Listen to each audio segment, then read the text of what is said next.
House Speaker Nancy Pelosi is, quote, optimistic Democrats can reach a deal with the White House on a coronavirus stimulus package. The House's top Democrat is setting a deadline for tomorrow for a new bill. She says that's the earliest a package can get done before Election Day. President Trump has indicated he wants a large deal done, but it is unlikely Senate Republicans will agree.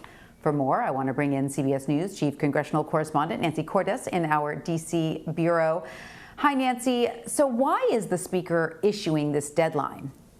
Well, if you just look at the calendar, Tanya, we're now 15 days out from Election Day. And so if the two sides wanted to be able to hold a vote in the House and the Senate before Election Day, you just got to count backwards. You know, you've got to bring the entire House back into session. They're all in their home districts. Got to give them a few days notice to do that. Whatever deal they put into, they sign off on, it then has to be put into legislative text, which takes a few days. So, I think it's pretty conservative to say that if you want a deal that the House and Senate can vote on sometime in the next 2 weeks, you'd probably have to be cutting that deal by tomorrow or the next day. The problem is that they are still haggling not just over numbers, not just over the bottom line, but also over the language, which Democrats in particular argue really matters a lot when you're talking about setting up a national testing and tracing strategy. And so it's very difficult to see how they get that done. And when she set that 48-hour time limit, that was over the weekend. So we're a lot closer to the deadline now. And the Treasury Secretary, who's been her chief negotiating partner, is now in the Middle East on official business. So that makes things even trickier.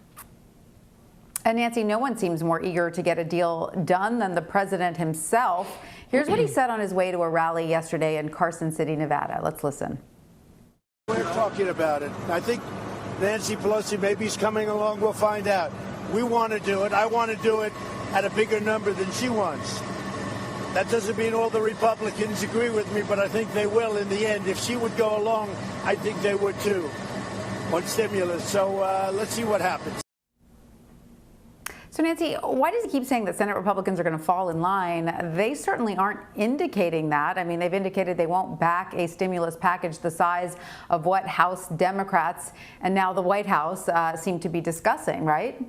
Well, I think one of the reasons for their apprehension is in that clip that you just played, the inaccurate statement that the president made that he actually wants a bigger deal than Nancy Pelosi. That is just not true. Nancy Pelosi has been bargained down by the president and his Treasury Secretary from her original $3.4 trillion to now $2 trillion. And the president actually walked away from the negotiations a couple of weeks ago because she wouldn't come down even further. So for him to now say that he actually wants an even bigger deal than she does indicates to you one of the reasons why Republicans are so skittish. They just don't trust that the same president who today says he wants a deal won't be the same president who a couple of days from now, if it gets a lot of negative publicity in conservative media, won't completely change his mind and leave them hanging. So that's number one.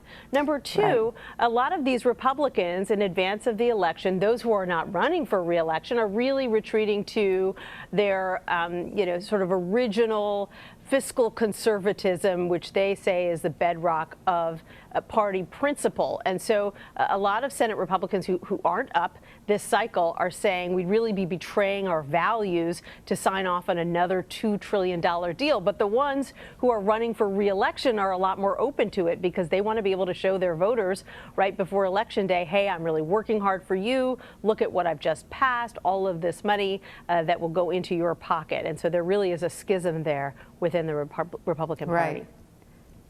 So is there any direct line of communication between the president and some of these Senate Republicans on talking about backing a somewhat larger package, or are they just listening to, the sound bites, from the president the same way we are? He hasn't really been lobbying them one-on-one. He's mostly been focused on his re-election campaign. He has had a couple of conversations with the Senate Majority Leader Mitch McConnell, where McConnell made it very clear to the president that Senate Republicans were not on board with what the president wanted to do and that they supported a much smaller package. And so McConnell is really broken with the president here, made no bones about it. He's actually going to be putting a plan on the Senate floor tomorrow for an initial vote vote. It's about a quarter of the size of what Speaker Pelosi has been negotiating with the Treasury Secretary, but that's a number that a lot more Republicans are comfortable with. The problem is that Senate Democrats are looking over at that big negotiation and saying, no, that's what we want. That's what we think measures up to the problem that American families are facing right now. And so they're going to go ahead, most likely, and reject this Mitch McConnell plan. And then we're sort of back where we started, where the two sides are kind of in a standoff in advance of the election. Mm-hmm. It's interesting that you say that some of these Republican, senators are going back to their bedrock policies of fiscal conservatism, because this leads into my next question about the campaign. We've now seen two Senate Republicans who are up for re-election, Texas's John Cornyn and Nebraska's Ben Sasse, sort of distance themselves from the president in recent days, and that has led to attacks from the president, which used to be what everybody feared. Are you seeing a shift, in the party? But before we talk about that, I do want to play the attack that the president made on Sasse yesterday, where he called him a wimp. Let's listen. Republicans, we have some great women. They have to learn to stick together. We have some stupid people. We have some stupid people. Some of them are Flake, Corker, they're gone. But now we have this guy Sasse, wants to make a statement. Little Ben Sasse. The Republicans have to stick together better. You don't see that. But one thing I respect about the Democrats, they stick together. So it seemed that, raising the president's ire was something that Republican lawmakers feared almost more than anything. Are you seeing that more Republican senators are perhaps trying to create a little space between them and the president? Absolutely, and I don't think it's an accident that it was Ben Sasse and John Cornyn, two senators who are up for re-election, but not in particularly tight races, who kind of took that first leap and criticized the president and sought some distance after so many years of really keeping quiet. They're sort of creating a permission structure for the Senate Republicans who are locked in very, very tight races or even trailing their Democratic challengers. They're sort of saying, okay, it's okay for you to do the same thing if you think that will help you in your race. Kind of send the message to your voters, even if you don't like the president, even if you feel that you need to vote for someone else, if you need to vote for Joe Biden, go ahead, but still vote for me for Senate. That is a very risky strategy because you could also send a message to a lot of Republican voters, hey, there's acrimony, there's dissent within the GOP. It could discourage people. They might not even go out and vote. So it is a risky strategy, but clearly there are some Republicans who are looking at the polls and feeling that this might be the best approach. Very interesting. All right. Well, Nancy Cortez, thank you so much for joining us. You're welcome, Tanya.